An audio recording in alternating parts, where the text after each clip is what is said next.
Star Trek 57, M23, take 2.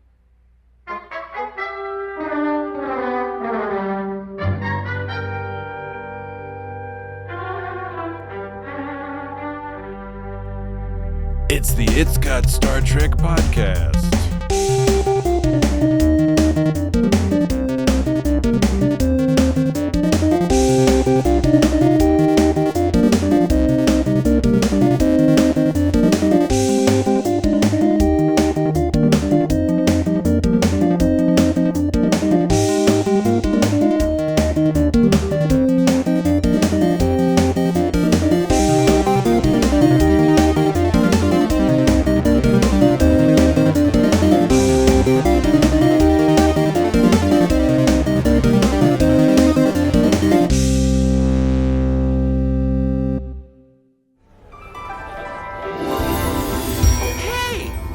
Didn't see you there. Just kidding, I did. Are you ready for the time of your life? Because I'm here to give that to you. Dendru's the name, or you can call me your new best friend on your personal journey to De-Stress Station. And this is the Cessnar Grand. Thanks to our planet's one-of-a-kind intoxicating atmosphere, each visitor experiences a one-of-a-kind, customized journey that will provide exactly what they need to relax. Speaking of relaxing, this is a place to say no way to those icky parts of your daily life, even technology. That's right, this is a tech-free zone. The only focus here is living your best life. Atmospheric effects harmlessly wear off shortly after departure. Arrival on the planet is an explicit release of all liabilities on the part of Cessna Grand or its employee. Alpha crew is taking shore leave. Hello and welcome to a podcast. This is gonna be this. No, it's it's gonna The be like this longest running podcast in human It's history. gonna be like this tonight. It's not going to be like this, Dan. This is fine. It's Welcome to welcome. the It's Got Star Trek podcast. My friends, you're here. Heard rumors something ugly's going down in here. Oh, hey, Mom. Hey. Hi. Hey. Hi. Formal hello. Hello, me again. Oh, hey. I didn't see you there. Just kidding, I did. Formal hello. I'm USS Christopher Pike. I promise you, this will be the best shore leave ever. All right. So we've welcomed I did. the audience to the Just kidding. Are we going to talk about what the name of the episode? yes, Are we going to get to that? We're getting to that in just a moment. So welcome to the It's Got Star Trek podcast. Heard rumors something ugly's going down in here. Oh, hey, Mom. Hey. Hi. Hey. Hi. Formal hello. You see, you never know. Me again. Oh, hey. I didn't see you It was there. my You mistake. never Just know kidding. what I he's did. going to pick up on. It's my mistake, Jesse. But it's a assemble. happy mistake. Yeah. From episode to episode, it's always it's a wild card. Look. I know we got more stuff to go before we get started, but I've been looking forward to this all week. I'm chilly. Get that guy going, victory! Yeah. Listen to this. I'm chilly. Yeah. And then later the guy wearing Scotty's shirt. Anyway, we'll get into it. I've been looking forward to this conversation for two reasons. Yeah, man. One is look, spoiler alert, I really enjoyed this episode. But Spoiler alert. but mainly for Dan's sounds. And I imagine that Dan might have had to work extra hard this week to clip all these hilarious sounds. Come back soon. You know you want to. Come back soon. You know you want to. Come back soon. You know you want to. Come back soon. You know you want to. Didn't have the punchline I expected. I Did thought you get like the it's I thought it was green, gonna- it's green? Like when I'm sure you got the it's green. For that one, Dan, what you just played, I thought the punchline was going to be you playing the song from Grease. It's like, I got chills, they're multiplying. That's more like what you would do. Oh, playing that. Yeah, play the song. Come back soon. You know you want to. Oh, you thought I was gonna do a You Grease got thing? chills, they're multiplying. I don't like Grease, by the way. I don't- No offense to people who do. I'm a musical man, but I do not enjoy Grease, Rent, the best. or Cats. I like Music Man, Sound of Music. I don't think it's fair to compare Cats to Grease. I think Grease is probably better than Cats. Oh, Grease is better. I'm stressing here. This is what I enjoy, Cats has not what I respect, Cats- not what I think is musically Cats valid. has some or like anything really like ultra famous catchy tunes. Yeah, to it, but I don't other know. than That's that- what I that don't- guy's deal is. Yeah, I'm not. By the way, I like Phantom. I like other, Yeah, songs it's by all Sir right. Sir Mix-a-Lot. Here and there. No, this is the reason I did it this way is because this is like a perfect beat right here. Come back soon. Yeah. You know you want Well, that's to. what made me Come back do it. soon. You know you want to. It's like Got ah! chills, they're multiplying. You'd play it in conjunction with that one that's all like, woo, yeah, woo, Mhm. yeah, woo. What are you talking about? That It one. goes, woo. I can't even do it. You know that beat where they go, woo, What? Yeah. What, could you? Woo. Provide, yeah. yeah, Who I are feel, we talking I about? feel like Yeah. I know what you're talking Woo. about. I feel it. yeah. Is this some Woo. sort of a 1970s? It's like some dance. No, it's like some dance yeah, thing. like disco, do. Ooh, tequila. yeah, ooh, Yeah. yeah. I think I know what you're talking You about. can't do it if you talk over me. All right. Okay. Ooh, Yeah. yeah, woo, yeah, woo. It takes two to make a thing go right. That's the song you're singing. Ooh, it takes two to make it out of sight. Isn't that what you're singing? I'm not sure. I think that's what you're singing. I think I am too. But All right. but you keep interrupting. No, I mean, I was contributing. Okay. I thought because you weren't saying the That's lyrics. because I was jamming. Yeah, but anyway. But you're right. No, you're right. You're right. Alright. You're right. I'm sorry. yeah, and when I'm right, I'm right, and me, I'm always right. Sometimes I get Your a little. finger snaps were hypnotizing. Sometimes I get a little sensitive when I'm doing something and then someone else starts talking. I start to get anxiety. It's like we're trying to silence you. and I'm trying to like keep my energy level from Right. getting too amped up. And I know I Yeah. realize that I get amped up when I feel the anxiety, and the anxiety comes when I feel like I can't finish what I'm saying. I And so- posit the anxiety is already there and it's triggered. And Okay, that's I mean- which is a nuanced difference, but I Same think diff. I think to help alleviate the problem, that's maybe a helpful frame if it's correct. Oh, well, there we go. But yes, Exactly. Yeah, there were a lot of fucking sounds in this I episode. think we all have a lot to look forward to. Good point. So.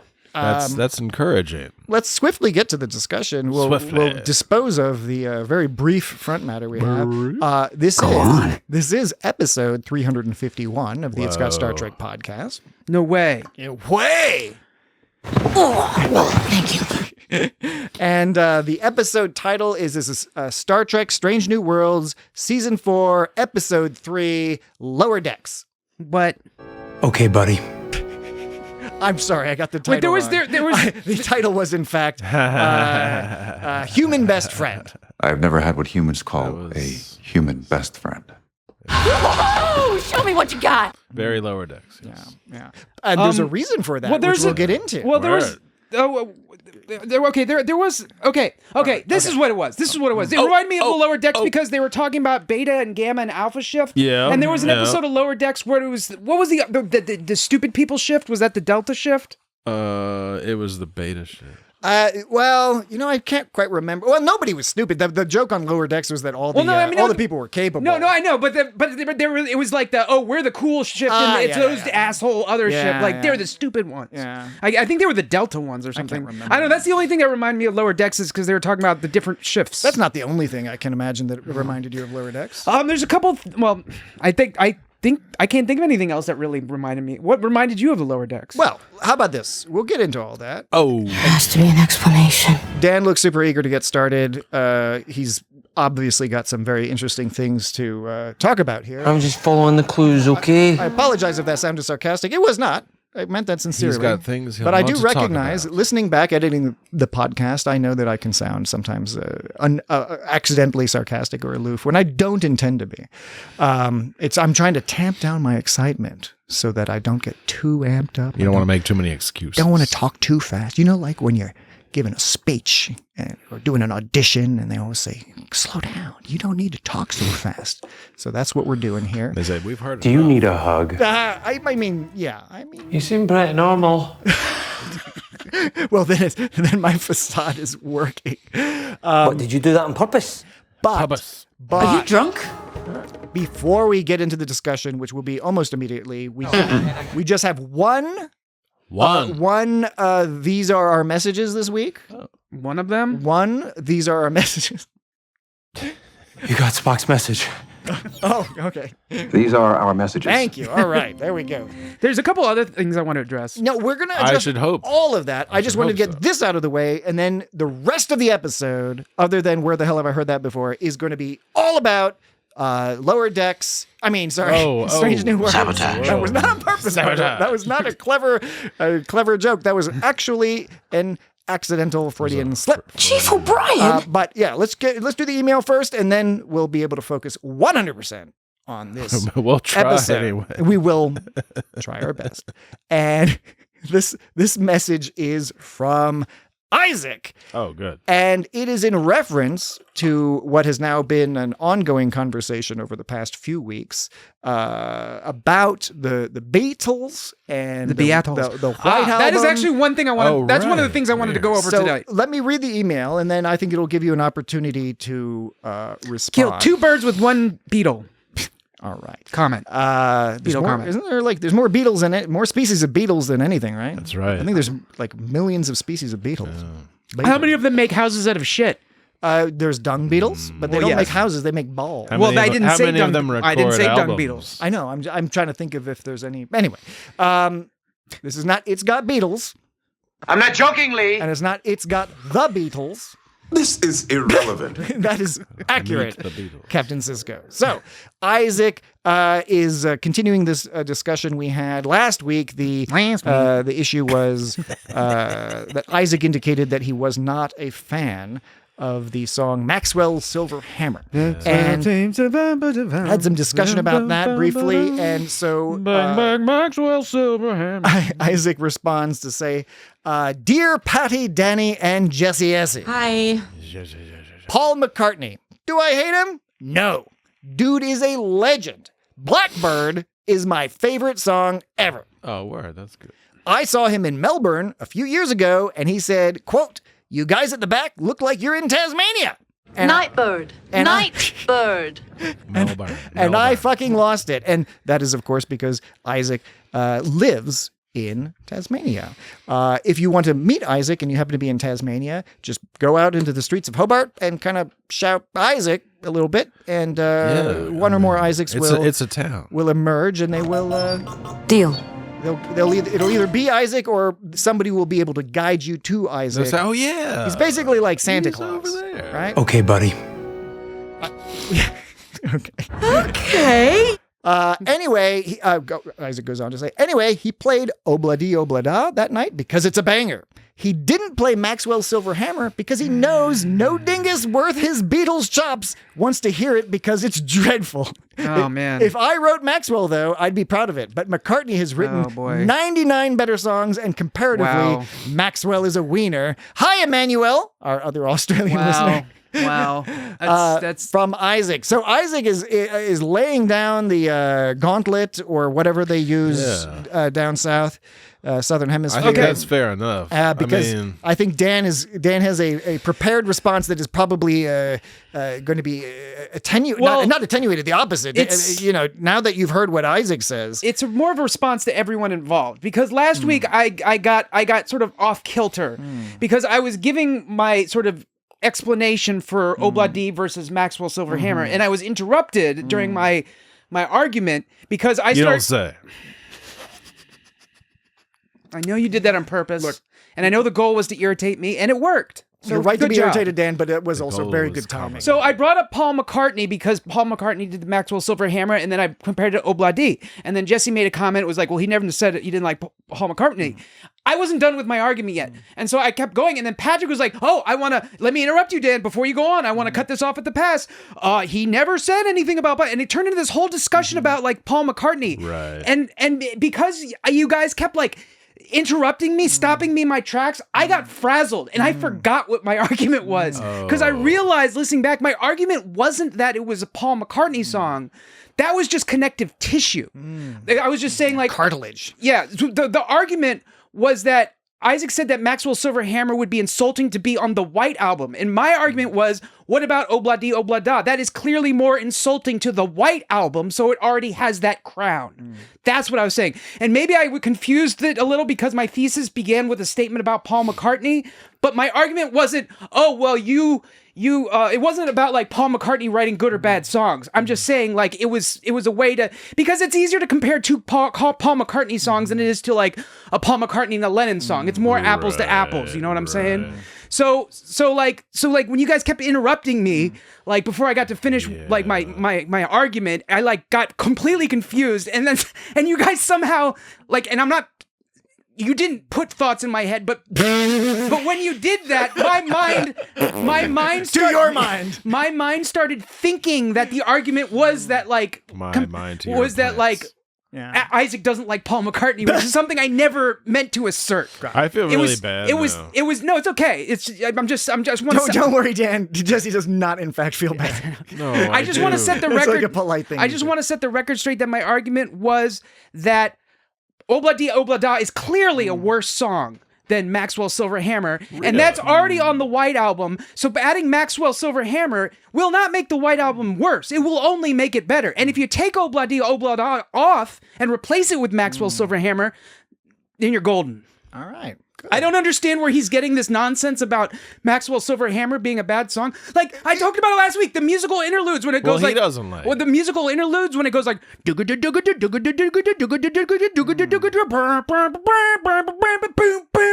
Like, that's amazing. Yeah. I mean, it could be, just to play devil's advocate, that he just might be arguing from a position of subjectivity rather than objectivity when it comes to the quality of a song. Well, there's no such thing as an argument of opinion that is objective.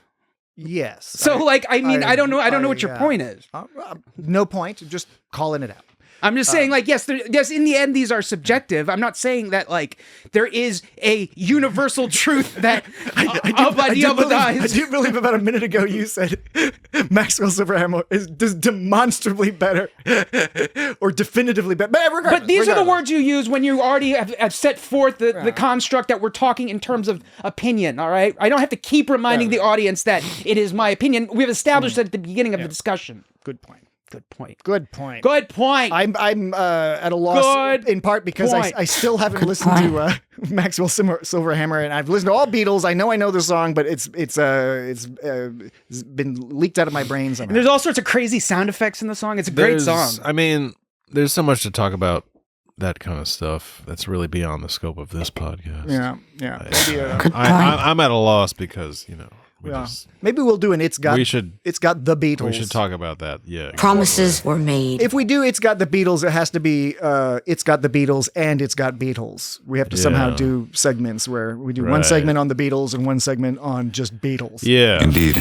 Because, there's so many. Yeah. A lot of Beatles out there. Yep. Exactly.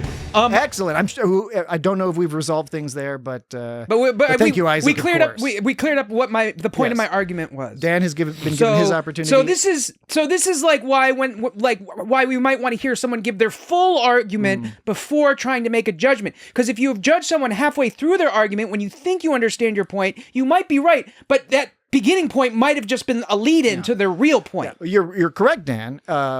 It is, of course, true that there could be scenarios where we might fear your argument being better, and we just don't like that conclusion. And what should we do? So throwing you off is the way to go. It's like the Gish Gallop, the fellow who always talked about creationism, who just said so many crazy things that like academics would try to like respond in detail to each thing, and they just get lost in their argument. This guy's like, look at this scientist. He's so confused. And the scientist is like, I don't know what just happened. What is this? What is this? Gish Gallop, he's dead. The other quick thing is we never did our duty or no duties last week. Really? And there were duty or no There were duties. two weren't of there? them. Oh shit! Perhaps we. This is. Can we do them now? Is that a front We matter? have an opportunity. Is that a middle matter? Yeah, This so is this a- is from the episode that was titled Event Horizon. Yes, Event Horizon. Strange New Chief Worlds. O'Brien. Episode 2, Event Horizon. Mm-hmm. Okay. Duty or no duties? I think the audience, if you're not familiar with this, you will rapidly figure it out. You'll catch on. If you don't, well, Just, Duty, it's not a duty. duty. It's duty or no duty. One of Dan's most famous do your duty. audio games. Okay, Dan. Aye. take it away. Sorry, we're out of order. Okay, let's go. Erratic. Violent outbursts, self-harm, delusions. She reported each to her superiors and medical. Everyone was thoroughly examined, but medically cleared for duty. Medically cleared for duty. Duty. No duty. Medically cleared for duty. Yeah. Jesse says no duty. I'm going to say a no duty as well. Yeah, It's very crisp tea. She's British. Yeah. Yeah. I have to admit that it is no duty. There's no duty there. Crisp tea. No Crisp duty there at tea, all. baby. All right. Okay, no, second- no duty or no duty. Number 2. No jump, no pun intended. Sorry, I know you played this. I'm sorry, Dan. I'm so sorry. I'm so sorry. I apologize. That's on me. He's but hamming it up. I made myself laugh with the inadvertent pun. Okay. It's fine. Okay. I apologize. It's okay. All right. Harper's personal log. Stardate? I don't know. The days are beginning to bleed together. Captain Taggart and Dr. Gahar relieved me of duty. Confined me to quarters. No one believes me, but something is wrong with this ship. Something is taking over the crew. Where the fuck is that clip so disgusting? I don't I know. know. What is? Oh, it was with a the glitchy. sounds? It was a glitchy computer. Yeah, but the screen. glitchy computer sounded like diarrhea. Yeah, it kind of Can did. you play that again? Jay? At least that beginning part. Glitch. Okay, hold on. Just the beginning part. Okay, hold on. Okay. Here we go. Like even that like.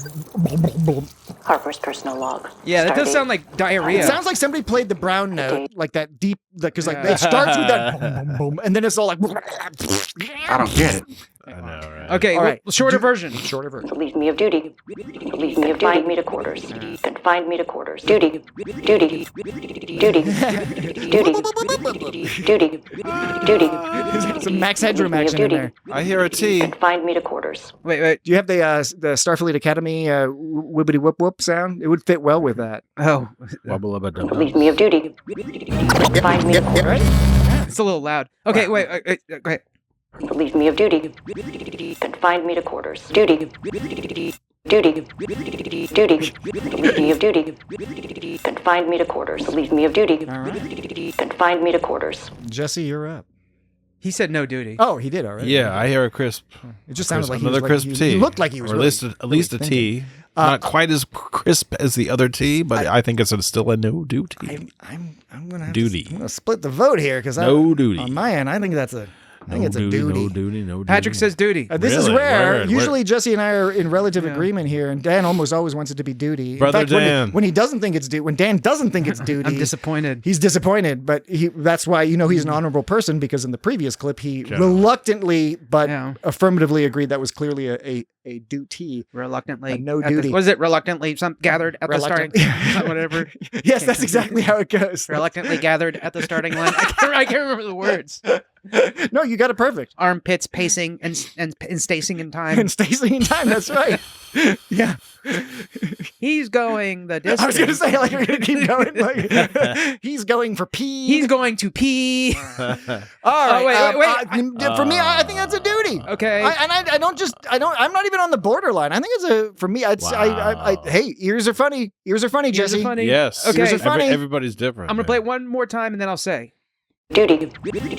that's a duty. Yeah, I think I get where Jesse's coming from, but I don't. it still leans on the side. It still leans for me on the duty side. We have no choice. Well, Okay, all right. every So dog has his day, baby. thank you so much, Dan, because I always get annoyed when we forget that because it's one of my favorite things. Yeah, I know. It's really the But key stuff. Indeed. are there any? This is a good chance to ask. Good time to ask, Dan. Are there any for this week's episode, for the Lower Decks episode? Are there any duty or no duties? Yeah, there's one. Okay. The audience didn't see your cute little dance. What? That Did a is- Dan- that is Dan their little- loss. Did a little wiggly dance. Okay, something to look forward to. as we discuss this episode. But I wanted to start. But first, let's discuss this episode. Exactly. To go back a little bit to, Dan had mentioned earlier that sort of one thing reminded him of Lower Decks. I thought this entire episode was essentially a Lower Decks script. You guys.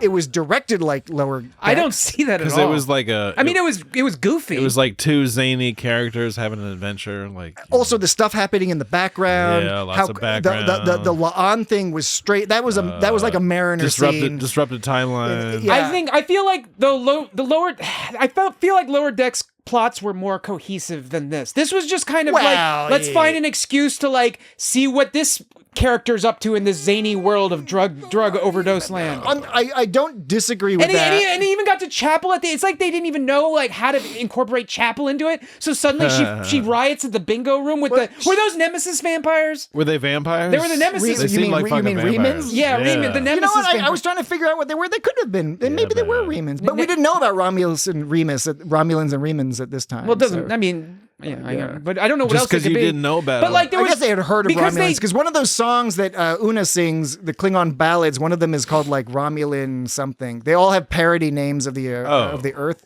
The song. Klingons know about the Romulans. That was Klingon she was singing, I think. She was singing Klingon. All those songs were Klingon power ballads, but they were all somebody translated the list of song names, and they're all parody names, and unfortunately I can't remember. If you go to Memory Alpha or someplace or Reddit, I'm sure you'll find a list. Oh, that's cool, man.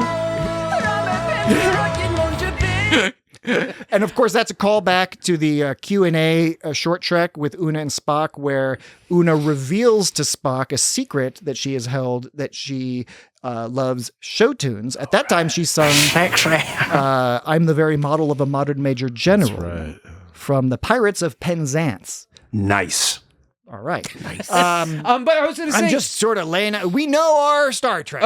So we are geeky people. At the beginning, like they were showing like how all the different crew members were stressed out in their own way, and it made sense for everyone except Chapel. At the beginning, like smashes her glass and breaks it. Yeah. We don't really know why she's so upset and stressed out. And in fact, at the very and everyone had their reason for doing their thing throughout the episode. But then Chapel freaks out and riots in the bingo room, and it's like they didn't really know what to ascribe to her to make her stressed out. And in the beginning, they're like, whatever's going on with the Chapel. Because it was just like no reason. That scene at the end, there was no reason for that riot. Yeah. Look, I agree with you that they didn't provide any in-episode explanation, whereas they really kind of did with most of the other people, either in episode or in the lead up. We can assume let me finish my point. You're always talking about let me finish. You finish my point. I have not finished my point. But I heard you. I have not finished my point. But I'm just putting my foot down that I have not finished my point. But I heard you. You just said you gave us a whole lecture about like you can't judge a person's point until they finish their point. I know, but I prefaced my point with some background information that is important to make the point I'm making. When I was giving my point just then, I heard you interrupting me. You kept going like, no. You kept trying to jump in. You kept trying to jump in. You kept trying to jump in. Waited very carefully. I heard you go. I heard you go. That's not jumping in. That's me barely stifling jumping in, but I'm still doing the work. I'm making the efforts. I'm doing all the steps. It's not a 12-step program. It's a 1-step program, which is just try not to interrupt. Step right in. Fair enough. Go ahead. So the point I was trying to make is that I agree that unlike the other characters, that either specifically in the episode itself or in the previously on, they even went back to season 1 of Uhura to explain some of her her stuff.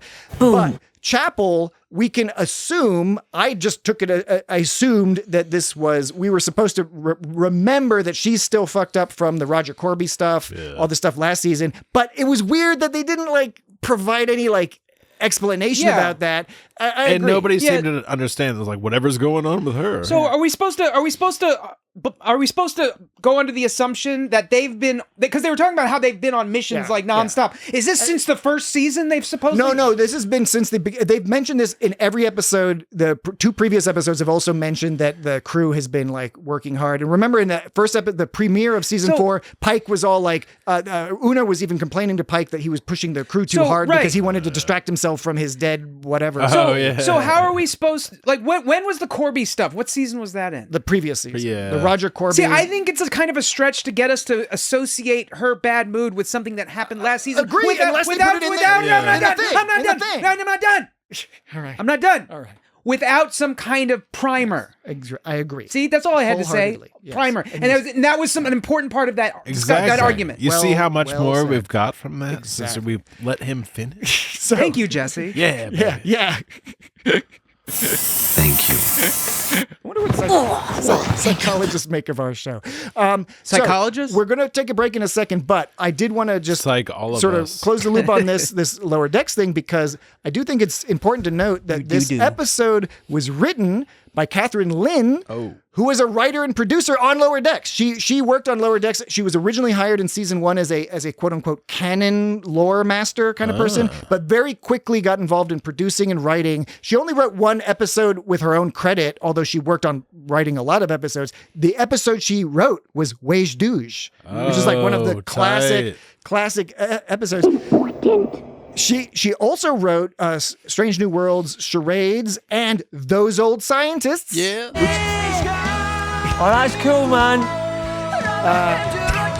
Sorry, I didn't mean to break up the momentum. That's with all right. I forgot that one is not so good. She also wrote, she also wrote This Is Starfleet, which I hated that episode. I thought it was like a bad episode. I'm going to assume that, I think I got the impression when we discussed that episode last season that I think that episode just sort of like got away from them. It was, boy. It was short. It was weirdly edited. I think so I'm not going to pin that on her. I didn't hate that episode as much as you did, Patrick. But I was like Luke. I didn't really have a great time with it. I didn't like the story. Didn't make sense. The production was weird, and the moral, which I don't know, it just doesn't seem to fit with other stuff that Catherine Lynn has written. But Absurd. The moral seemed to be all like very jingoistic and like just don't worry about it. Just follow the government, no matter what they say. But anyway, that is so not my vibe right now. Yeah.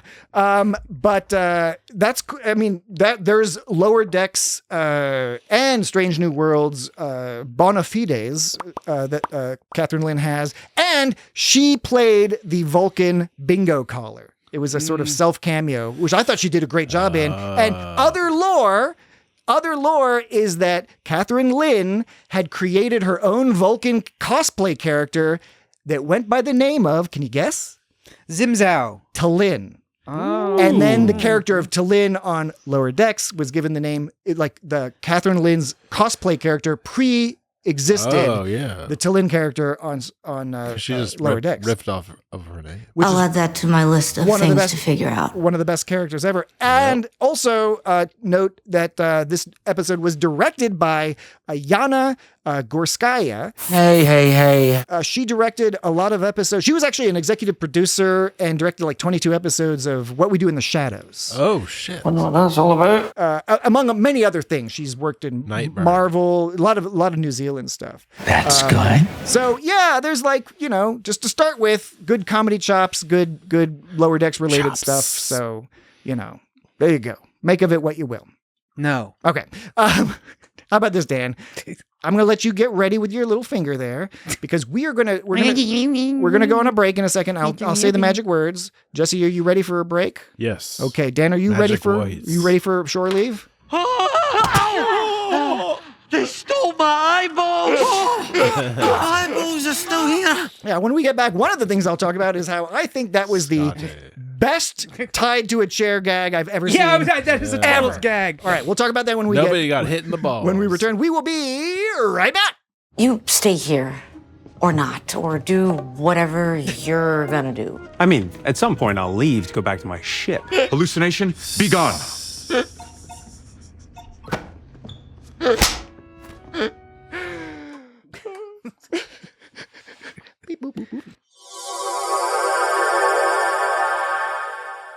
And we're back.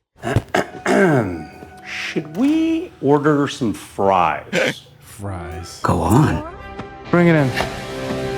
The music was fun. You think they do sweet potato fries or just like regular potato fries? No, they're advanced peoples. They got Blame rid them of for things, try to bring them down a peg. I'm going to say this, noting that I'm somebody who likes sweet potato fries, but I do think in the future they've gotten rid of racism, sexism, and sweet potato fries. I'm not a big fan of sweet potato. Exactly. Most people aren't.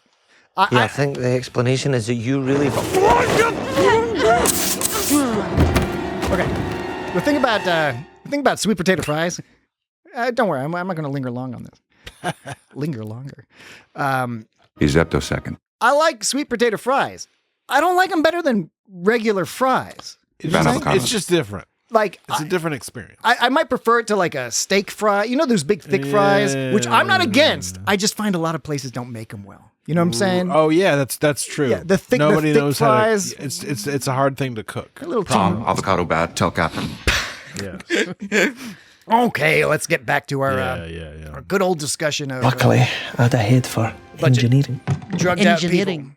Yes, he's. I mean, look. Dendrew, no matter what, keep us away from our shuttle. Tie us up if you have to. Luckily, I had a head for engineering. Dave Foley. Good time to mention Dave Foley. Dave Foley. Do you recall, Dave? This is not Dave Foley's first time on Star Trek. Oh, come on. Right? Yeah, he was on. You have any guesses? Anything? I know it's hard. I didn't immediately remember. No, I know there's something I just can't. I'm just following the clues. Okay. I can't claim to have remembered. I did read it online, so I'm not trying to lord it over you as if I know. Look out! He was on Lower Decks. He voiced a character on Lower Decks. And that character was Parth. I believe it was Parth in Parth Ferengi's, what was it? Parth Ferengi's Dark Place or whatever. I just remember it was a Darth. Oh yeah, Parth Ferengi's Heart Place. Yeah. Which, when I saw that title in the what was that, the fourth season of Lower Decks? Yeah. I was so delighted because it's a Garth Marenghi's Dark Place joke. Yeah. And Is that a joke? That's a super That's obscure. right, I know. That's like, those people know funny, or at least they You are joking. deep cuts. Funny for a few people. Look up You gotta be kidding. Garth Marenghi's Dark Place. I think it's all available on YouTube. It's just So pussy. 6 episodes. But yes, very cool. But yes, Dave Foley did a voice on Lower Decks, played a Ferengi, and now he's playing again one of my favorite Star Trek characters. Like, look, I know it's recency bias. Who knows if it'll last. But as soon as he came on screen, I was like, okay, Yeah. I'm enjoying the vibe of this. Because at first they're all like, okay, we're stressed out. Okay, we're going to go to this like drunk acid planet or something, and your brain is still wrestling like would this be a reasonable thing for a You Starfleet, appear tense. Starfleet crew to go to? It's like, oh yeah, you just go here. Yeah. You fucking It's on the way. We'll just stop. You lose your shit and get high. I mean, I'm cool with that. I'm excited. I just, again, I'm not 100% sure if that's like the best thing to do. What do you think Precisely because that's exactly what happened. When they went to show his feet?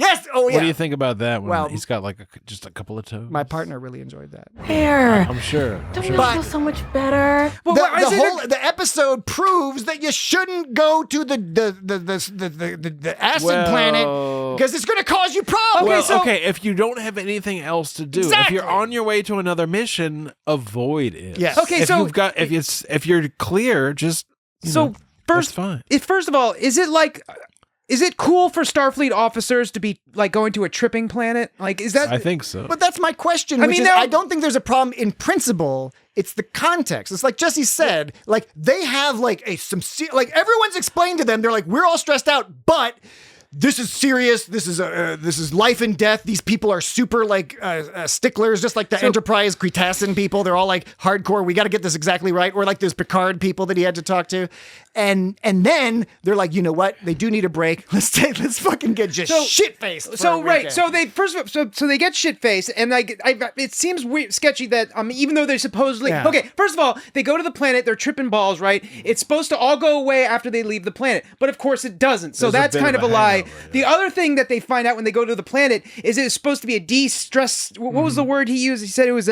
Or you can call me your new best friend on your personal journey to De-Stress Station. Yes, De-Stress Station. And so that's like defenestration. That's what they go to. But then what we find out is it's not about de-stressing. It's not about relaxing and having a good time. It's about going on some personal journey, which is different than de-stressing. Yeah. Personal journeys are good, but personal journeys are often not void of stress. The personal journeys, good personal journeys where you learn stuff, often involve a lot of stress and consternation, and that's not what this planet was advertised as. Right. So first of all, they go to this planet with the idea they're just going to have a relaxing time. No, because he specifically put Ortegas and Scotty together on some hard struggle journey so they could, in the end it was good for them, but it wasn't what was advertised. Yeah. Second of all, the shit didn't go away when they left the planet. Third of all, they can do shit like get tattoos which don't fucking go away. Yeah. Right? And if you go go to a tattoo place and you're inebriated, they don't. But on this planet, Yeah, everyone's they don't- inebriated. yeah. Every tattoo artist. all the See, time. but Right? still, The tattoo artist would be that's- too. That's not a proper tattoo place. And I was curious what he meant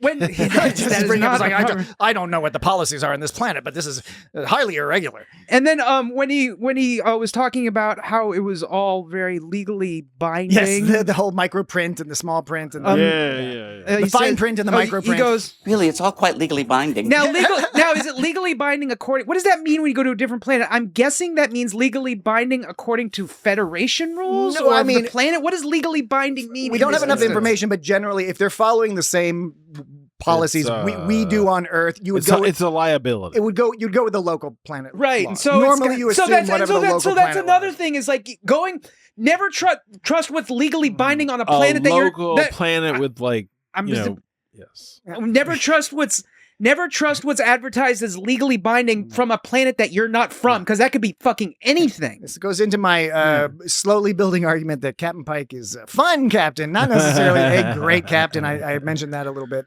last week. He's a face tattoo. But I mean- However, you know, But like I said, the structure of this episode was kind of like, okay, we'll go to this person, some wackiness will happen.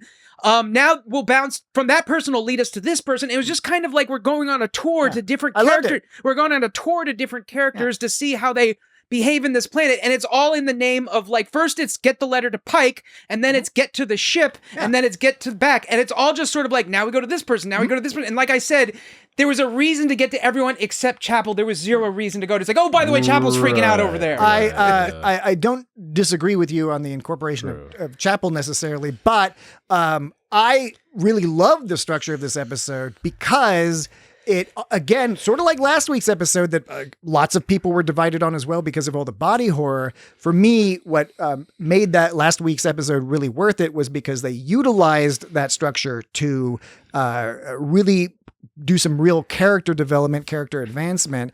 And I think this episode did a little of that too, in ways that I'm happy that they didn't go in the direction I was worried about in terms of, because, you know, Dan, I think you might have mentioned the idea of maybe they were trying to get like Ortegas and Scotty dating. Yeah. And I guess that's still possible. I don't like that idea. And this idea of them just actually becoming friends and confidants, that's a much cooler idea. I think most people are not down with it. And of course, you know, they put it up like, well, I wanted to be an engineer, but I couldn't cut it, so now I'm a pilot. Well, I want to be a pilot, so now I'm an engineer. Learn about the characters. And we find out like that there was a reason for them for the alarms. The alarms were there.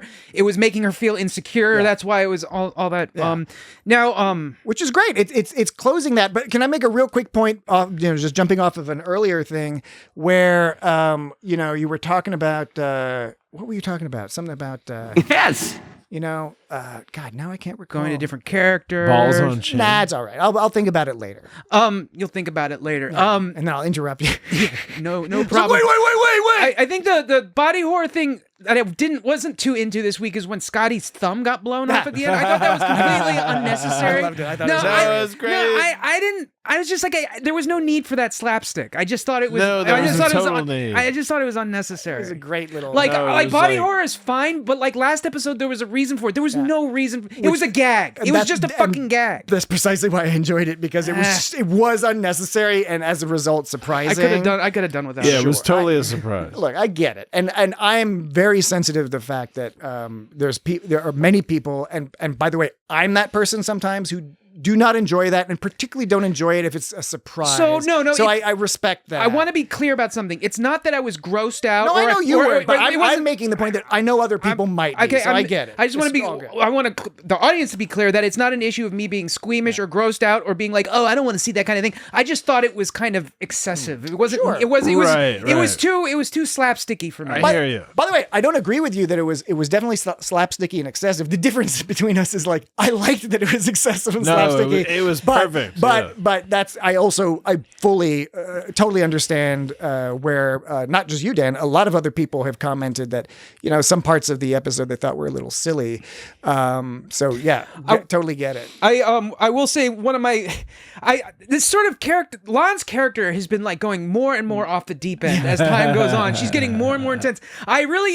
What I enjoyed about this, the gag I did. I remember my point. By the way. Okay, well, go for it. The point. Thank you. I appreciate that. Mm-hmm. It is a brief point, but earlier we were talking about, Dan, you were talking about the difference between the advertised fun time versus the going on a personal journey of discovery, and how one is just all about fun and one is just like not necessarily only fun, can be, but not only.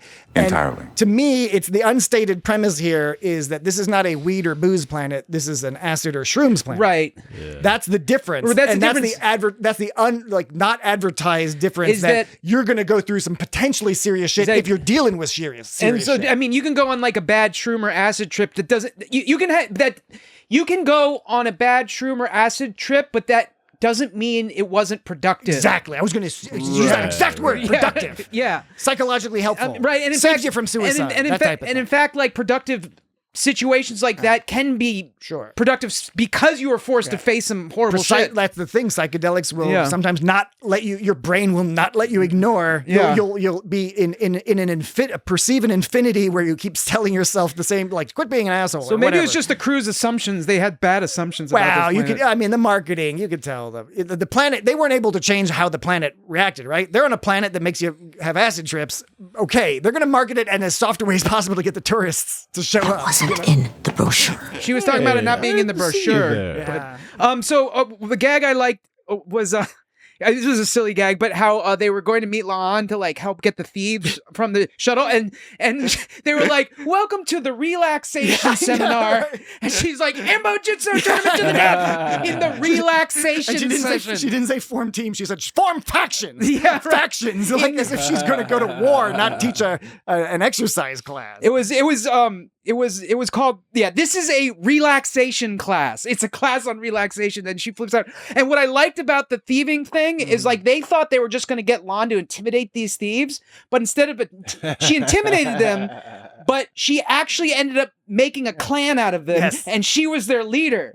And what that meant was she couldn't simply have them give her the ship because she was now their mentor. She was their teacher and mentor, and she could not in good conscience make them do something that was weak. So it wasn't like, I'm going to intimidate you to give me your shit. It's like, no, now we're part of the same clan. Right. You can't just give me that shit because that's what a weak person would do. So Scotty, give me your shirt. Give me your shirt, Scotty. Because she's like now cares for them and shit. Tell She's them like their mentor. it has some deep earth meaning. Can we discuss that shirt? Because it seems like a shirt that existed like prior to Wardrobe. Like Wardrobe didn't like construct that shirt. Like they found a shirt like online on like Amazon. I was thinking. Let's get that I was shit. thinking.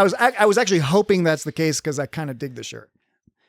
Not in a merch sense. I just thought the Mugatu, the planets and stars, the vibe was a groovy vibe. Sexy. Everything's peachy. Formal peachy. Yes, the formal peachy. All right, just to back up a little to the beginning. Okay, they go to this planet, they land there, they get all stoned, and comical hilarity, blah blah blah. There was the part when they were counting down and it was turning into the weird cartoon shit. That was like I don't know. That was out of context for Star Trek for me. Not saying that was good or bad, but seeing the weird trippy cartoons and when they were in like Spock's place, they were playing some trippy 70s sitar type electric guitar sitar type music in the background. Like this was an opportunity to do that, and which is kind of one of the minor complaints people have had about Strange New Worlds, particularly the last season, where it's like I thought the whole point of the show was that we were going to go to Strange New Worlds and get to see all this weird stuff going on. And this season has definitely leaned into that and taken advantage of that. We would, of course, be remiss if we didn't comment briefly on the fact that the whole brochure, video brochure, whatever you want to call it, used that TAS style animation. Yeah. To very good effect. It was TAS style. I had that in my notes too. They had, I don't remember the name of the creature, Bem, the creature Wasn't in the brochure. the 3-part creature. I always forget the name of that alien race, but it's in TAS. Wait, you're not talking about Dendra. You're talking about a creature. Bem in TAS. Oh, right. In Lower Decks, they had one, the same alien that splits into, it's a colony creature. It splits into 3. And this is the Cessnar Grass. You can see one of those creatures in that animation. They have it's a very TAS done extremely well because that's the kind of thing, it's almost Uncanny Valley. If they didn't make it look exactly like TAS animation, it would look stupid. And they did a good job here, which was Pandronian? Might be Pandronian. Something like that. Where the arms like disconnect and swim under the water and like untie, Kirk and Spock. I think it's Pin. I think it's Pandronian. That sounds right to me. So again, Catherine Lynn was hired initially as a lore master. Wait, so she knows all the little things about Star Trek. And go online, Memory Alpha, Reddit, whatever. We are not the right show to do this, but there are so many Easter eggs, and not like the cheesy ones. They're just like that one, like having the M guy in the background, just very, very subtle little Easter eggs. By the 3-part person, are you talking the one where they literally like take the cells and separate them, so you just have like the leg cells floating around and the arm cells? Where the legs just walk away, and then they just very obviously just separate. That's the how parts. they escape because that guy joined, like in TAS. I forget the name of the episode, but when he's assigned to the Enterprise and he joins them on an away mission, and he's just criticizing them the whole time. He's just like, you humans are lame and you don't know what you're doing. And then he ends up rescuing them because they get tied up and put in like a water cage or something. TAS is bizarre, but great. Yeah.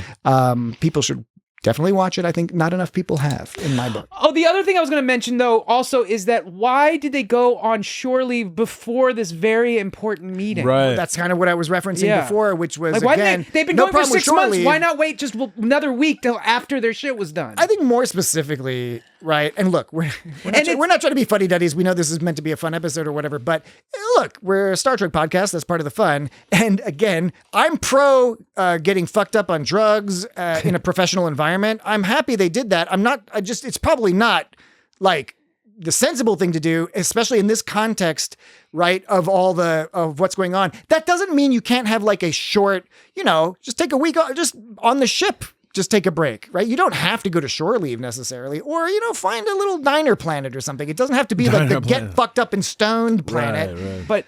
But although in the end, okay, everyone did grow and learn and become, whatever. But a character didn't do this, but the premise of the show did this. And they'll be here in approximately 2 hours. We're not meeting them for 2 weeks. 2 hours? Oh, yeah. More like 2 weeks. Yeah. The premise of the show did that. It wasn't another bugaboo of Dan's, not just Dan's, by the way. Just same number, different order of magnitude. Yeah. And again, they don't make it explicit in the episode, or not totally explicit. You kind of get the impression that when Pike was all fucked up, he just can't remember that he like reached out to them and was like, "Why don't you just come and join us?" Because they reference at the end the aliens that come at the end. I forget what they're called. They said like, "Oh, thanks for inviting us. It was a great idea to do this early." Which of course is the classic sitcom gag of inviting the boss over for dinner, right? This is a variation on, oh shit, we got the scheduling wrong and the boss is coming over for dinner on a day where I'm all fucked up, or like my kids painted the house, or like my wife shat all over the dinner table because she's got problems, and like it's the 1950s and she's got untreated mental illness because she's trapped in a fucking man's world and her husband sucks. Yeah, that was intense. But those sitcoms were funny. Overlooking that. We clean up that shit and cook a turkey. Boss is coming over. Did we find out why that was the schedule got changed? It wasn't from Dendrew. It was like Pike did it or something. Again, it's not explicit. Yeah, it's not explicit. But when they come, they reference the fact we're glad you invited us early. That's what it was. But you could be. I think it's Pike, but you could be whatever. But seems like it was Pike. I think it was Pike because Pike was having a good time, being all fucked up and tattooed and all that. On the same line of like, they should have done this after, not before. It was funny because so you had both Uhura and Scotty were like, Uhura's like, well, I want to get this language just right, so I want to spend this time to study. And Scotty was like, well, I want to make sure the ship's all ready. And Ortega's just like, fuck it, let's go on vacation. But if you look at the vacation, everybody else is fucked up and having a great time. Ortega's is like having a shit time. Yeah. And like, she's the only one who has her wits about her the whole episode. Yeah. So, I also didn't notice until the second watch through that when Pike was giving his speech, and I don't know why I didn't notice this because they kind of threw it in your face, that his speech, he was reading off the tattoos on his fingers. Oh, really? I didn't notice that at all. That's true. Yeah. That's fucking hilarious. Yeah, because I thought he was just doing something funny with his fingers. And I think he got he was getting like some kind of horse tattoo on his arm at first, and then he was like, oh yeah, okay, right. I just remembered I bumped up the meeting to today. And then he was like, oh, and so like after he sent off like the guys to do the stuff, and he's like, I'm going to round you up later on or whatever, whatever the fuck. Partners. He got the idea to like get a tattoo like on his face and on his hands. So he was like, because I have to make a speech like in 2 hours or whatever, less than 2 hours. Like so conflict is the infancy of progress. he got that like in the meantime after they met with Pike, and he was like, "Okay, you guys do this, and I'm going to round you up." Can you play that clip real quick again? Conflict is the infancy of progress. So Jamie was listening to that like in the other room. She's like, I like that. That's a good idea. That's good. And it was like, it's funny in the context. She's like, yeah, it's make a good point. And meanwhile, he's all like fucked up and like face tattoo in Klingon. And by the way, and again, it's actually not a bad statement. No, it's a great statement. But I looked online and I didn't get all of them because I just think people haven't been able to translate all of them. But at least one of those face tattoos in Klingon on Pike's face says, "Hair today, Gorn tomorrow." God.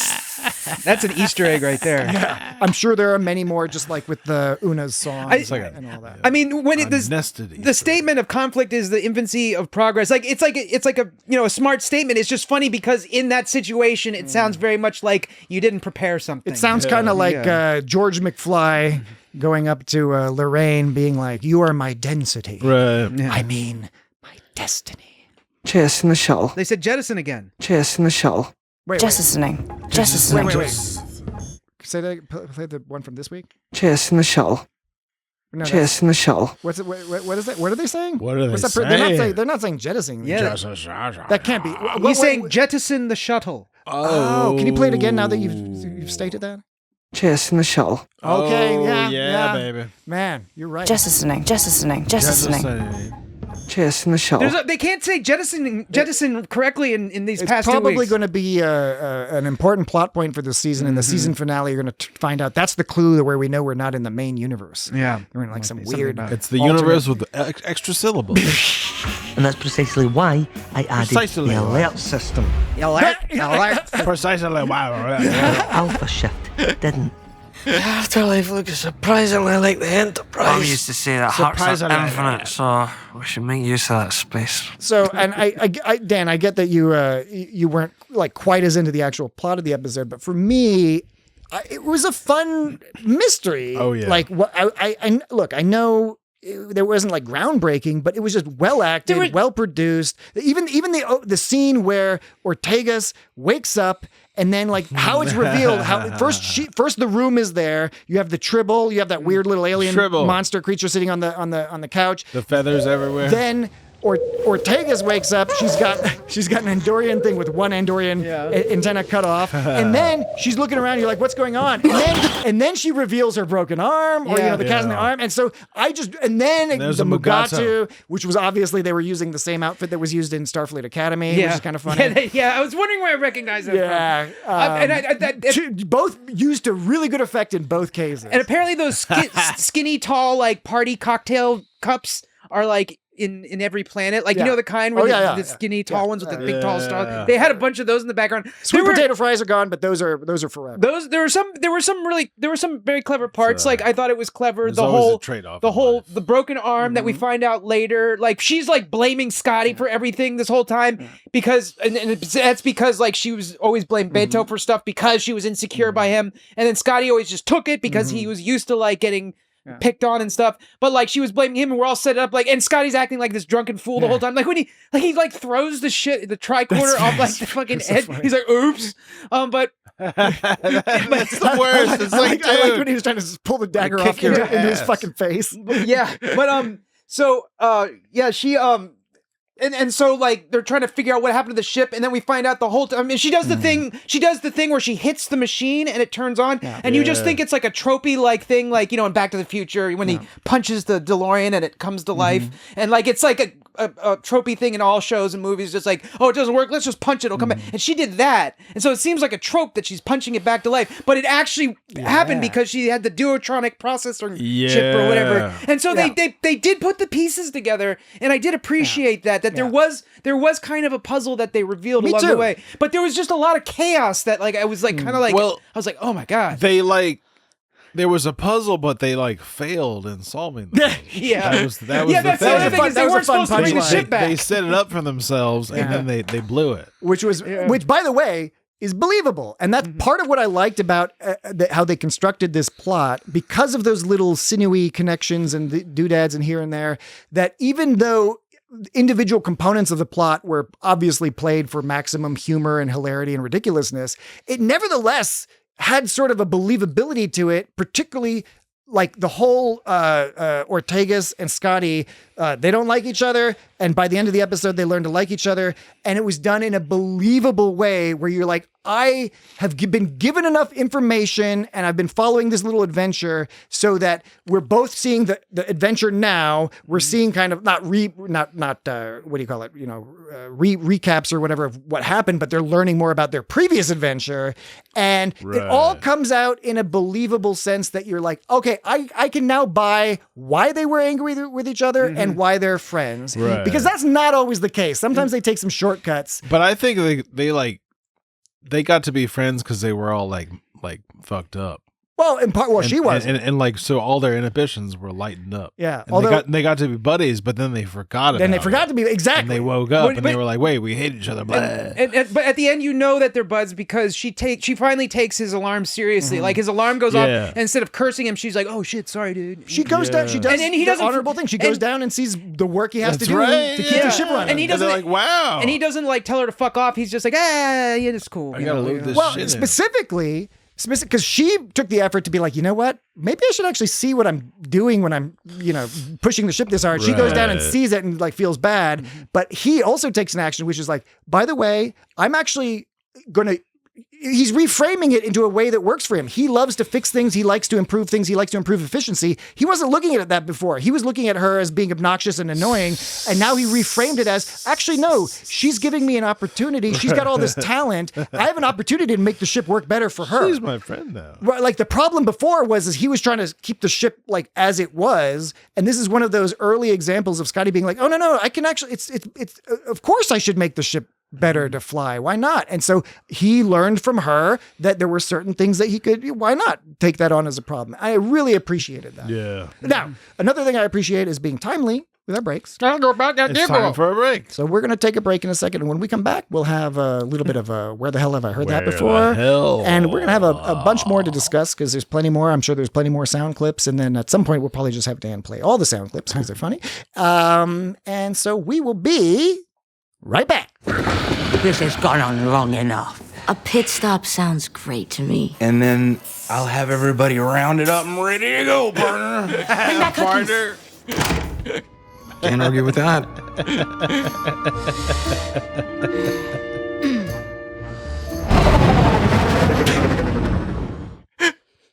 Long tail.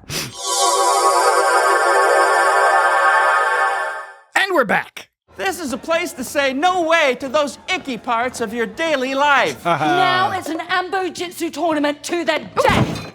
That's the second time. Like, you guys got, or I don't know who it was, but when we were exiting to the break last time, someone started, like, repeating the quote that was playing while it was still playing. I think it was Jesse both Jesse times. That sounds like my thing. So both times you talked over the intros and outros. That's what I do. Because he's a hype man. That's not what you're supposed to do. Well, supposed to. Hey. You just guys got a case of the Somebody's got a supposed case of the supposed to. I think the idea is that you hear the sounds play and you don't talk over the sounds. Ideally, sir, yes. I don't know. I apologize. That's okay. Dan, I just don't know why it's so difficult. Next time. Dan is an artist who works in a challenging environment, and that's part of... it should be a point of pride. Well, I provide the challenge. I respect that you legitimately... absolutely have every right to be aggravated. It's challenging to come up with things to say. I don't see how it's challenging to keep yourself from talking. Is the thing. Well, I'm not talking to you specifically. I'm saying just in general, how for one to keep from talking is what I should. I'm not sure that you fully believe that. I do believe it. I think you intellectually believe it. I know that if I'm supposed to be quiet, I stay quiet. It's not difficult. You just don't say things. You just don't get carried away. Sometimes I'm good, and sometimes I'm bad. It's an issue of getting carried away is what happens. Did you learn that in Montessori school, Dan? I don't know why you're bringing up Montessori school. I've never been to no Montessori In Montessori school? I'm saying, Jesse, you and I have not been to Montessori. It I could know be about that getting Dan, carried away. Dan maybe had learned some proper... Why did you think of Montessori school when I said about carried away? Because I was trying to identify a difference between Jesse and I and you that may... Because we all grew up very similar. You're trying to other me. No, I'm not trying to other you. Yes, he is. No, I'm really not. I'm really not. I respect how you might see it that way, but that's not my intention. My intention was sincerely to figure out, we've all were raised in a similar way, similar area, yet perhaps because Jesse and I didn't go to Montessori school, we didn't In learn to like stay quiet. In Montessori school, you didn't do your work; you completed your requirements. That's what they were called. You had to complete your requirements. Literally, I had a physical reaction. And you had to use your right hand. You know who else had a physical reaction? Okay. So the Redaxians when they were offended because the speech was so terrible, but then it was just so happened, lucky them, that the bomb that exploded perfectly mimicked the ancient Rodaxian formal rite of peace that they hadn't seen in generations. It was made of the same stuff. All the right materials that were sacred to these Redaxians. Now, Dan. Now, you are eager, and you got all sorts of cool stuff to say. I just want to go on a journey real quick. Yeah. I was just going to say, that's your journey. Normally we come back in the third break. We do our where the hell have I heard that before? Get that out of the way. So then we can have the rest of the episode go on a proper journey. Because I don't want to interrupt, because I'm sure there's components and timing and all sorts of stuff. It's your journey. It's relevant to that. So we'll be quick this week. As we head through a fickle region of space, ships been needing round-the-clock maintenance. We'll be quick this week. Or you can call me your new best friend on your personal journey to De-Stress Station. I've got to win my money back. Some of those might be future Where the Hell Have I Heard That Before clips. And Where the Hell Have I Heard That? You'll die. Where the Hell Have I Heard That Before? If you aren't familiar, for whatever reason, this is a game we've been playing, an audience interaction game. Oh, no. Audience engagement game, I suppose I should say, wherein we will play a clip from somewhere in the Star Trek franchise. Uh-oh.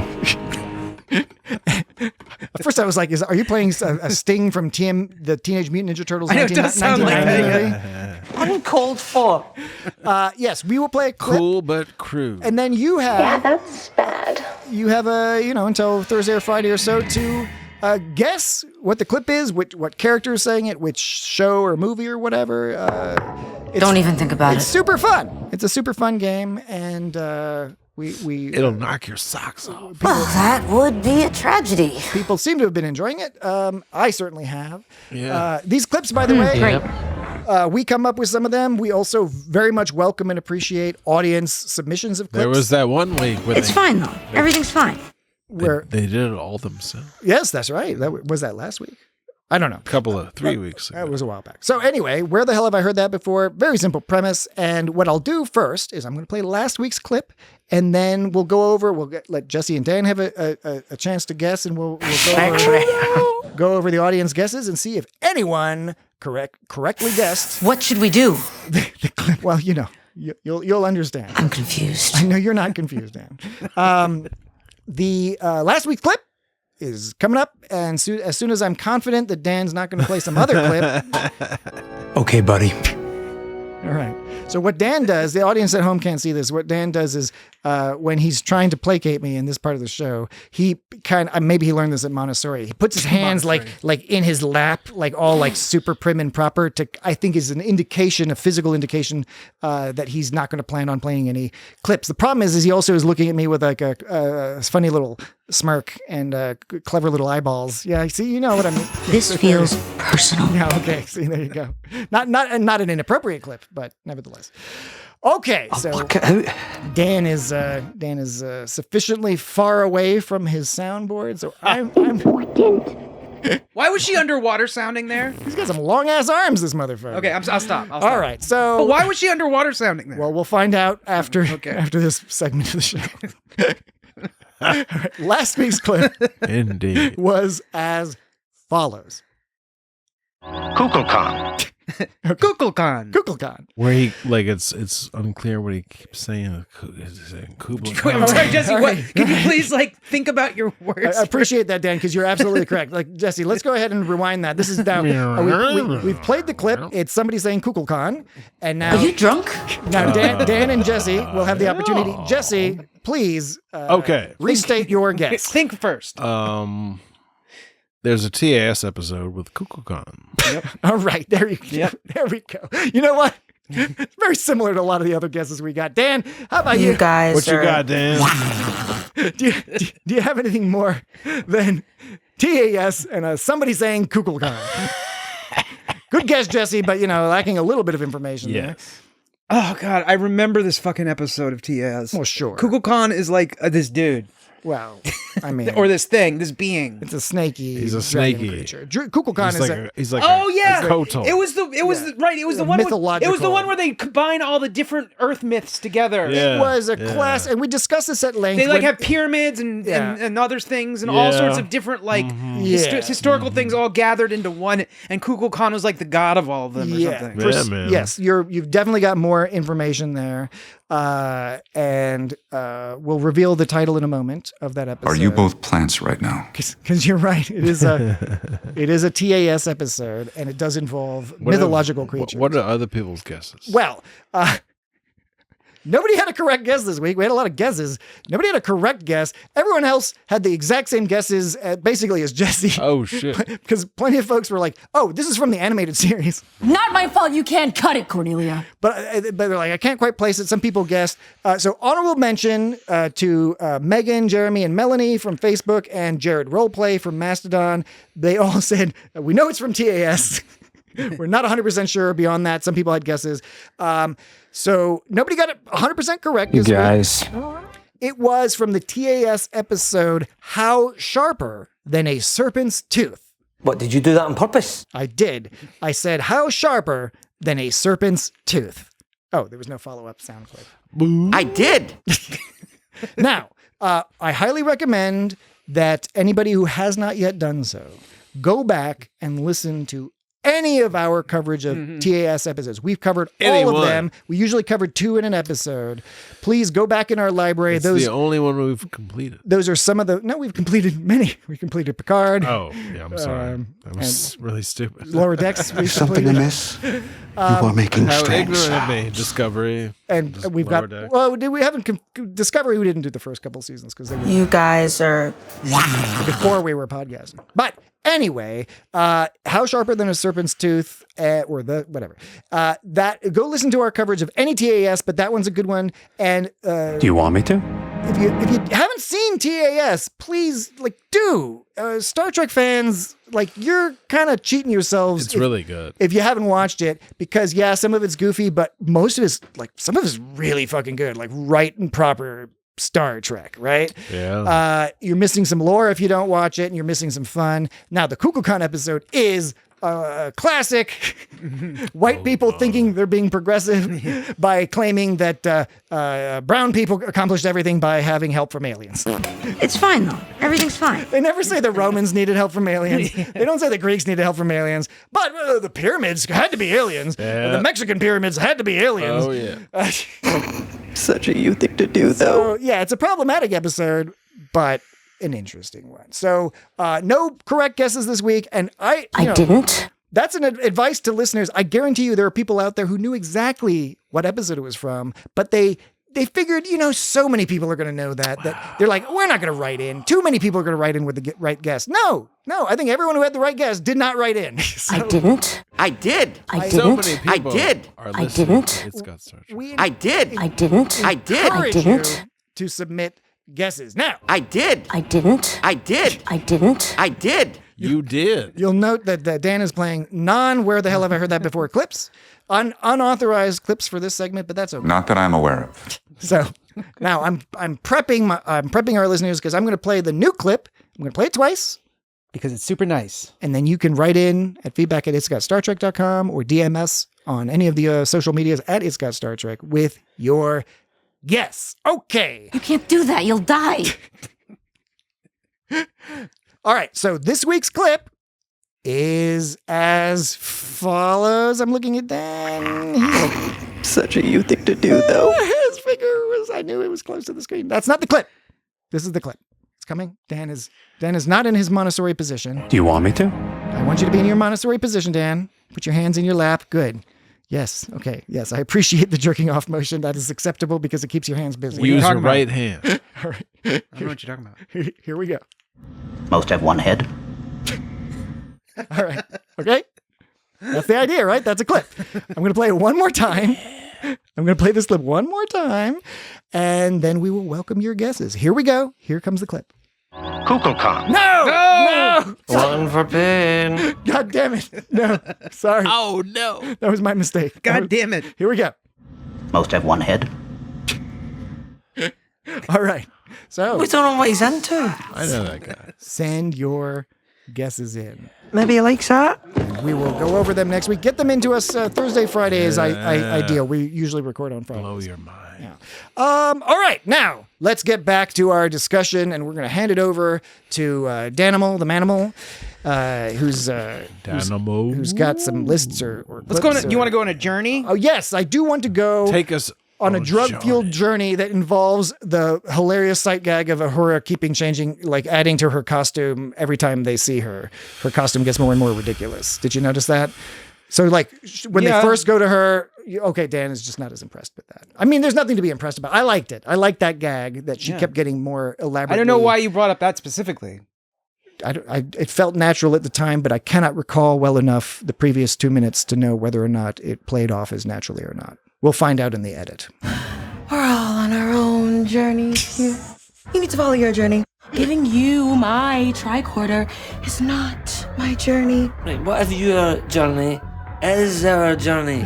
Ours, Yep, that's our journey. That does feel like your journey. Why would my journey involve breaking my arm and maybe a dragon? It's not my journey to know. My journey is to do whatever I can to keep guests on their journey. He is on his own journey. Still so angry. I hoped your journey would help you with that. Good luck on your journey. That was wonderful, Dan. That was a journey. I like it when that guy's like, I don't mind repeating it. Yes. Look, Dave Foley was great. And again, a reminder that he and everyone else on this planet is constantly fucked up and hilarious, which I think he played very well, where he was in charge, but was also a little loopy. Did you bring up Uhura because you knew I was going to play a bunch of those journey kind of clips? I did not. And we don't have the licensing to play. I did. To play any songs from the band Journey. Right. Not that we would, I'm just curious. Not that we would want to. Because they suck. Because you brought up Ahura right when I said journey, and I thought that you somehow knew I was going to play those sounds because Ahura kept talking about going on journeys. It's certainly possible that I subconsciously made the connection. Okay, that's like one of my favorite sounds ever. Seriously. Yeah, it's from You guys are. Yes. I appreciated Ahura, the way she was, it was nondescript. There was so much smoke. They were smoking snakeweed. Snakeweed. Or is that what it's called? Snakeweed? They were just. They had that Dragon Ball. Wait, what is regular it? weed? But what is it? Snake leaf. Snake leaf. Snake leaf. That was the whole we need in Picard, or we need Raffi to be addicted to something, so she's all down and out. But people will think it's stupid if we'll look like Republicans if we say she's addicted to marijuana. Come on. So we have to invent something new because weed is not a problem, right? Now we play by our rules.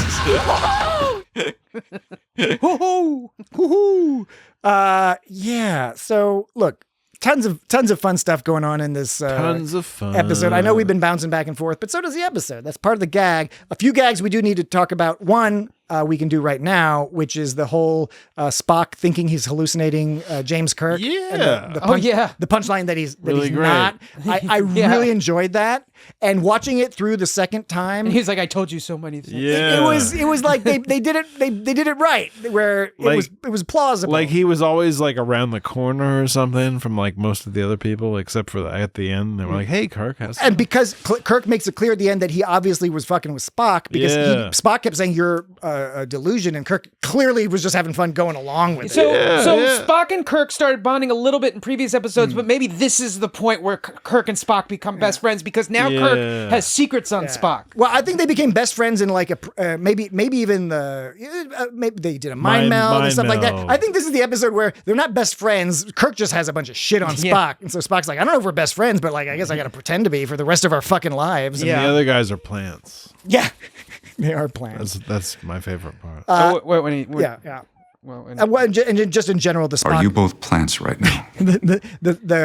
Look, I know it's an obvious gag, but it was a well performed and well structured obvious gag of Spock being high off his fucking ass, but acting like to everybody else, they think he's acting normal. Yeah. And look, I'm not going to necessarily speak from personal experience, but it is funny how you can be on some mind altering substances and everyone can think you're totally fine. And like inside you think like the world is fucking breaking apart, but maybe because of your personality or whatever, you know, people are just like, oh yeah, like Spock is an extreme version of that and played hilariously by Ethan Peck, holding his shit together while things were clearly going crazy. And honestly, this is a funny version of what happened in the previous episode, which was all horrific, where Spock understood. Spock is that classic person who's like, I'm like under the influence of something. So even these things feel real. My brain is fighting to remind me that they're not, but at the same time, it's like this kind of liminal space where he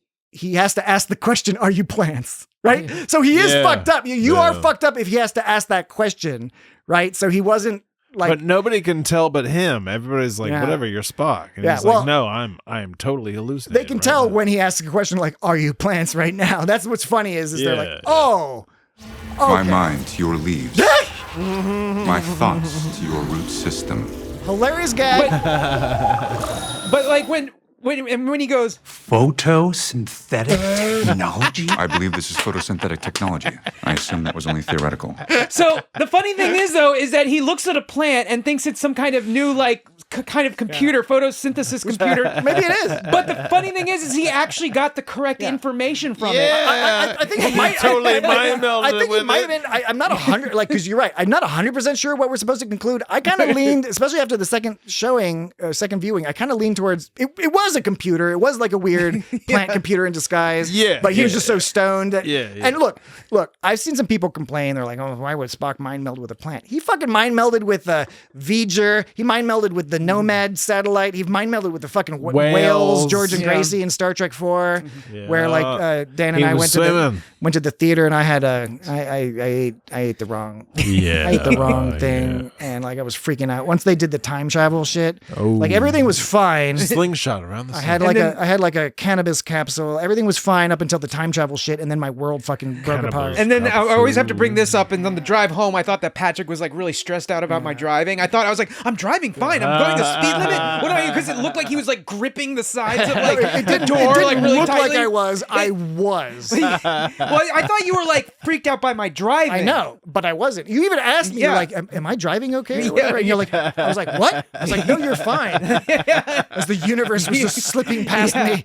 As you're grabbing, as you're clutching at the door, and I thought it was like trucks zooming. It was like monstrous robot creatures zooming by us. Anyway, you live and learn.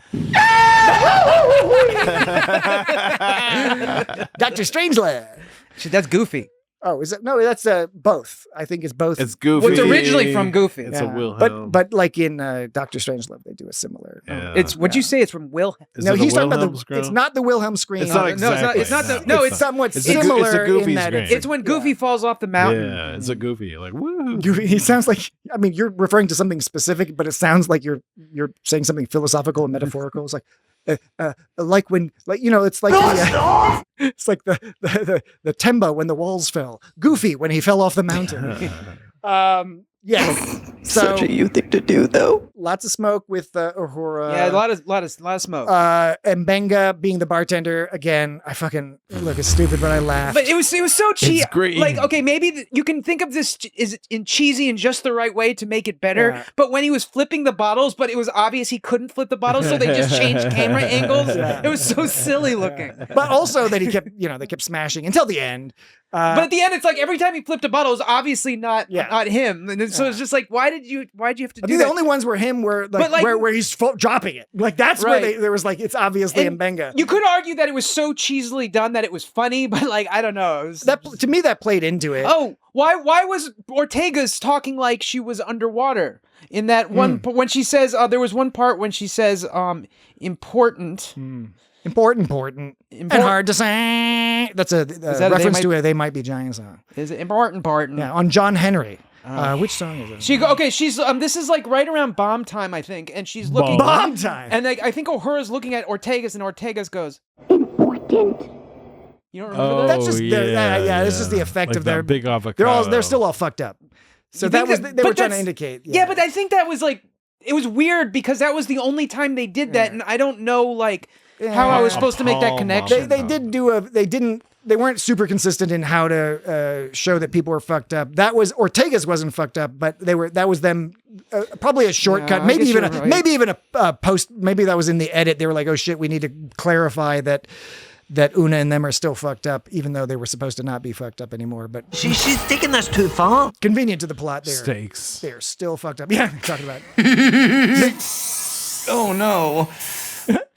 Real quick about Pike did more of the. I'm sorry, Pike did more of the weird giggle, the weird giggle noise. I enjoy the weird giggle noise. Yeah. Again, maybe not a great captain, but the giggle noise is charming. That's good. Before we get too far from Mbenga as the bartender, it is another little bit of a mini Easter egg where he refers to the drink being saying it's green.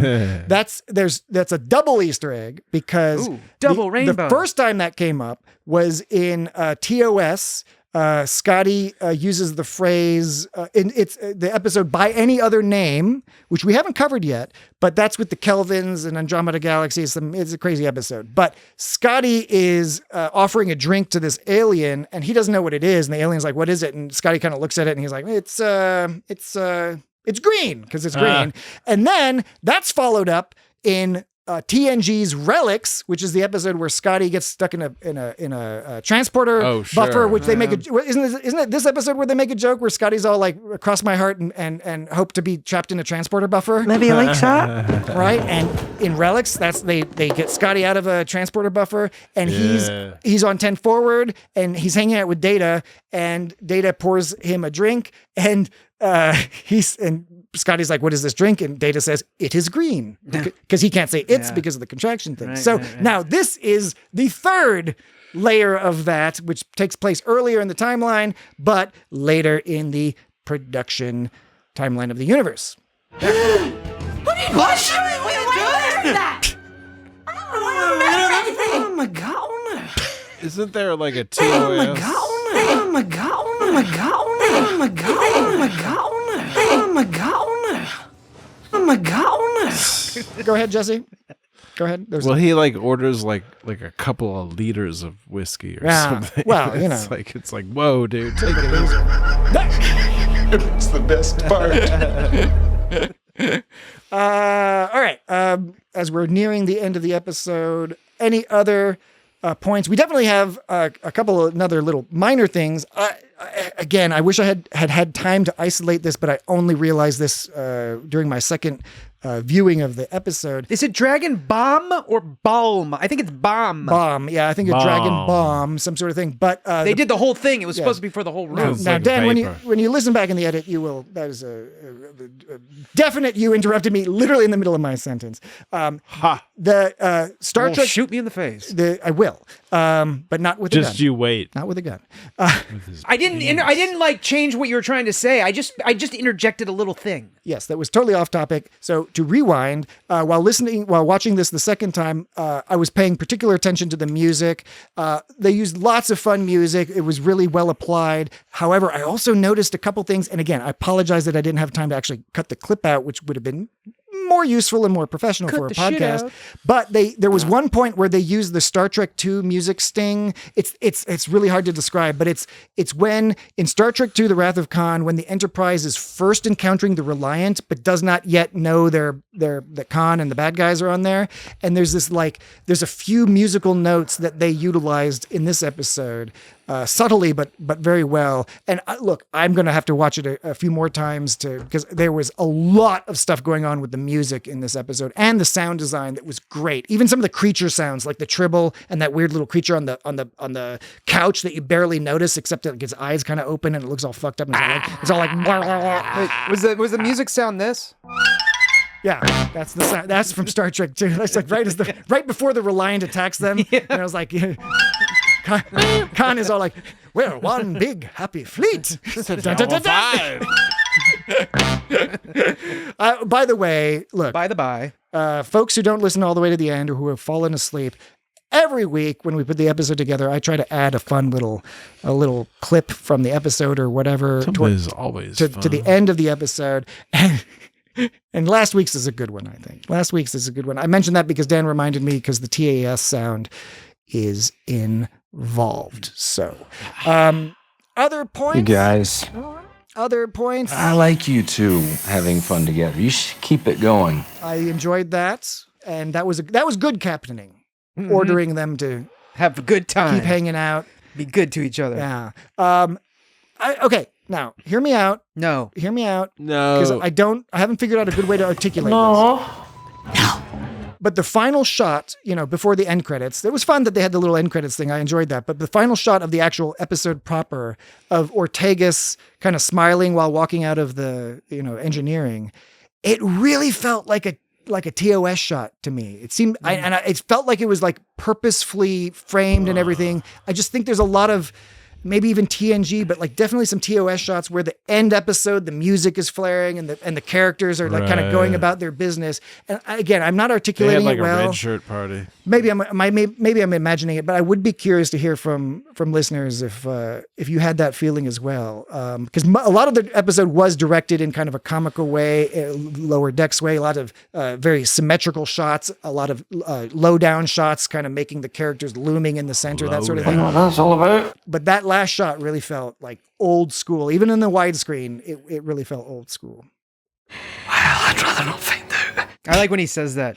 Like when she's talking about the bomb and he's like, well, I'd rather not find out. I don't know. I for some reason that line tickled me when he said that. Yeah. Well, and it's just the way his delivery. Well, look, Martin Quinn is great as Scotty. I complain about his age, but look, I'm past that. Well, he's too young? Yeah, Scotty's supposed to be like way older, like at least 10, 15 years older than And he's Kirk like and them. he seems smaller. He seems younger than them, right? But Martin Quinn is great. So I'm not complaining because he really does a great job with this character. He doesn't seem brawny like Scotty is. Yeah, he's not as stout. Yeah, as Scotty becomes later. Stout. But again, even computer. like even TOS Scotty is he's stout. Yeah. But again, TOS Scotty is 10, 15 years older than Kirk. Kirk is like 35. Scotty's like fucking 45, 50 or some shit. Good point. Yeah. We referenced it briefly, but I just wanted to bring it up. I know we got to close things down, but that tied up in the chair gag. I don't want to let that go because look, we've seen it in Indiana Jones, a great version of that in Indiana Jones and The Last Crusade. Yeah. And we've seen it's a trope of getting tied up and together. When they hit their heads, that was like, they're playing this, the comedy is that they're playing this for real. This is what would actually happen if a couple of people got tied up to a chair. They would hit their fucking heads. They'd fall over. It's always something. They get bagged. It's always the same. They get bagged or hit over the head. They wake up in chairs facing away from each other, tied in, and they're all yelling at each other over their shoulder, and then they fall over. Yeah. That's the standard bit, and then they added so much flavor to it based off of their existing relationship. And again, I laughed so fucking hard when they did that whole adjusting, and because they have bags on their heads, they just smash their heads into each other, which is that's exactly what would happen in this scenario, right? You're not going to know how close the person is. Anyway. Hey. Well done, well framed. And I was super appreciative that they didn't try to go last minute serious or something. I didn't think they would, but they well, it turns out it was Dendrew that exactly. Well, that's the thing. They did the gag and it was immediate. Again, it felt very Lower Decks in that sense where they set up the joke, but they don't stretch out they just are here's the joke and here's the punchline immediately. Yeah, because they didn't have a scenario. They didn't have to get out to save themselves. Dendrew was doing it for their own good. Exactly. Right, and I appreciated so that. it was a subversion of it. Yeah, really good. Fun stuff. I didn't see you there. Any other little bits and pieces, bits and bobs, odds and ends? I think we used to call them odds and ends. Blarbs and snarbs. Flibbles and flobbles. Odds and ends. Fun. Yeah, we didn't interact. Fun. I've heard different things about this episode online, but I haven't interrogated the whole fandom or whatever. I think some people maybe thought it was a little silly. I think I get the kind of impression. Certainly, look, it might be a closed loop or bubble or whatever. I think most of our followers and people we follow on social media and stuff, they seem to dig the episode. Do you think when Kirk said, I mean, at some point I'll leave to go back to my ship. I mean, do you think that was kind of a joke because it's 100%. because Kirk is just at hanging some out. point. It's of course he's going to the planet at the same time they are, and of course he's just, I'm not going to go back to my ship first. I'm going to go back to your ship. I forget, what is his ship? Is it the Lexington or something? He was. Well, I know. Yeah, he was at some point on the He was the first officer on the Farragut. Farragut. He's probably on the Farragut. I think at this point he's gotten promoted to first officer. He's gotten to what? I thought he has a command at this point. I don't think he doesn't have a command. No, I he's think his first I believe officer. I think Enterprise was his first command. Okay, word. Yeah, because he was I believe the youngest captain at that point. Right. I mean, I know that was the original lore, and Riker was trying to beat it and didn't because of this, that, and the other thing. Because of Picard. Yeah. I enjoy that they hit the critique head on. Apply directly to forehead. Oh boy. With the Kirk stuff, because like some people complain. I get it. I think we've probably been a little like, okay, we like the character, we like what they're doing, but at the same time, it's still like, okay. Listen to this. Oh boy. What is that? Ow! There's somebody just having a good time. Is that part now? Is that somebody in the ship in the area or the planet or whatever, or is that part of the score? Where did that? No, that's not part of the score. It sounds because it's timed perfectly with the score. Where does that happen? Is that in the on the planet? That's on the planet. In the bar. It's on the planet somewhere. I also like that they didn't get into the fact that like everyone's there having fun and all high, but they're also interacting with each other. So how does that impact people's enjoyment? The premise of the episode is that in the end, it all is all good. Right. But like, again, you have this whole a gang of criminals. You have these people relaxing who La'an threatens. There's a whole bingo nonsense. But you kind of get the impression that it's like everyone's still having a good time in the end. So I don't know. Stop. Are you Lieutenant Ortegas and Lieutenant Scott? Oh boy. Door closes. Like it's just the way it's timed. It sounds timed with the score. Oh boy. See, because he goes, ow. They timed it at least. Yeah. It wasn't accidentally placed. I think it didn't just so happen to fit in. I think it's a well-constructed, well-produced. Yes, sir. Wiener. Well-acted. It's a wiener. It's a wiener, baby. Really enjoyed it. It probably is one of my favorite episodes. Yes. Again, accounting for recency bias. It was the greatest Lower Decks episode ever. I mean, there's a lot of things. There's a lot of Picard that at the time I was like, I enjoyed this, and then I look back, I was like, oh fuck, I don't want to watch that again. I enjoyed it. It definitely was not one of my more favorite ones, but I did enjoy it. Yeah. Yeah. Well, there you go. That gets back to our earlier conversation about people having different opinions about different things. What is it? 1,000 ideas and 1,000 permutations? Yeah, that's exactly right. Yeah. It was said by Abraham Lincoln, as I recall, right? Yeah. Just kidding. All right. Abraham. Next week. Next week. Abraham Lincoln. You got me curious, but we're going to talk about that after the podcast, and not on Patreon. I think that's even too spicy for Patreon. Jesse's a big history buff, so him saying the explanation is that you really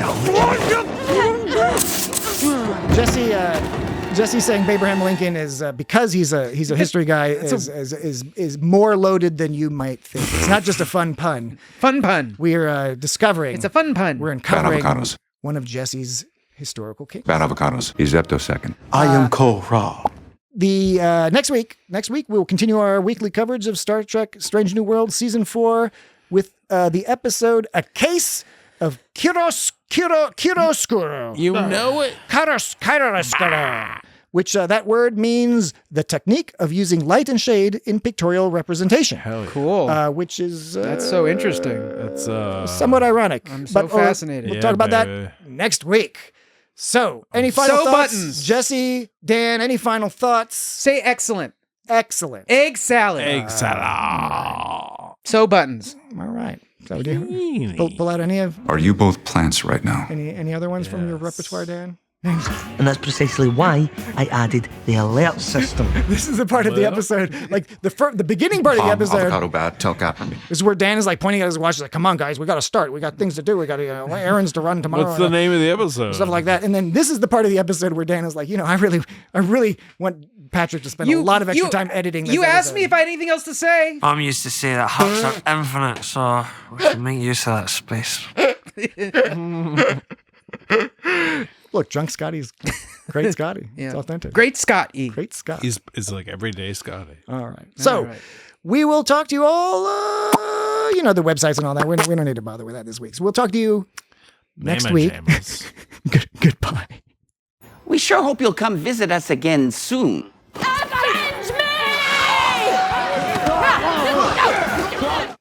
I should rest. Where would I stay? I apologize for the mess. Is Captain Pike here? Not that I'm aware of. Where's Lon? She is on a more spirited journey than my own. As you can no doubt see, I am quite incapacitated. You are? Entirely. You seem pretty normal. Do you see James Kirk in this room? No. Unless he's invisible. Cloaked. I've been hallucinating a manifestation of James Kirk. We've been playing board games.